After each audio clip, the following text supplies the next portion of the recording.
après l'abolition de l'esclavage, à cette époque où seule la bourgeoisie dispose de bibliothèques privées, peu de Martiniquais ont accès à la culture. Un changement s'opère lorsqu'un homme émet l'idée de construire une bibliothèque publique. Partons à la rencontre de M. Marie-Sainte, responsable de la bibliothèque Schellcher. Il nous fait découvrir ce bâtiment classé monument historique depuis 1993.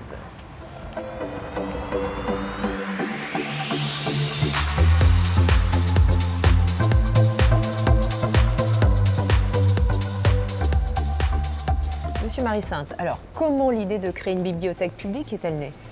Elle est née de la volonté du légataire Victor Schellcher, qui a fait don d'une partie de ses collections de son vivant à la collectivité de l'époque, qui était le Conseil général. Donc il a fait don de plus de 10 000 ouvrages et de partitions de musique à la collectivité. Quand il a fait ce don à la collectivité, il a demandé deux conditions principales. La première était que soit nommé un conservateur, le premier conservateur pour pouvoir gérer ses collections, les développer et en prendre soin, et puis que soit construite une bibliothèque. Alors finalement, un architecte a été désigné. C'est exact, c'est M. Pierre-Henri Pic, à qui nous devons également la cathédrale de Fort-de-France, le marché couvert de Fort-de-France, la première église du François. Donc c'est lui qui a remporté ce concours d'architecture et qui nous a dessiné les plans de cette magnifique bibliothèque. Quand commence la construction?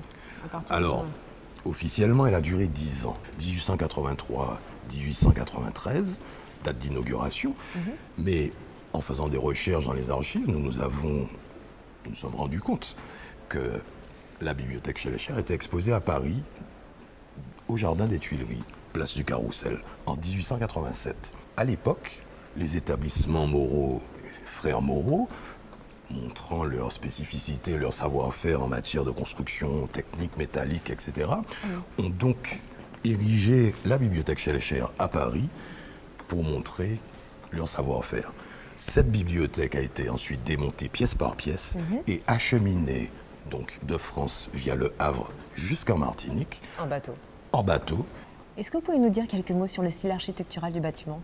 Alors, la bibliothèque Schellcher est une pagode à un étage, donc structure métallique avec des petites touches de rappel au style classique dit antique, avec les colonnes, les grands piliers que vous voyez aux quatre coins, des petites touches baroques et florentines, donc on retrouve des petites fleurs tout autour des coursives qui sont là, des mosaïques byzantines, donc un style plus oriental.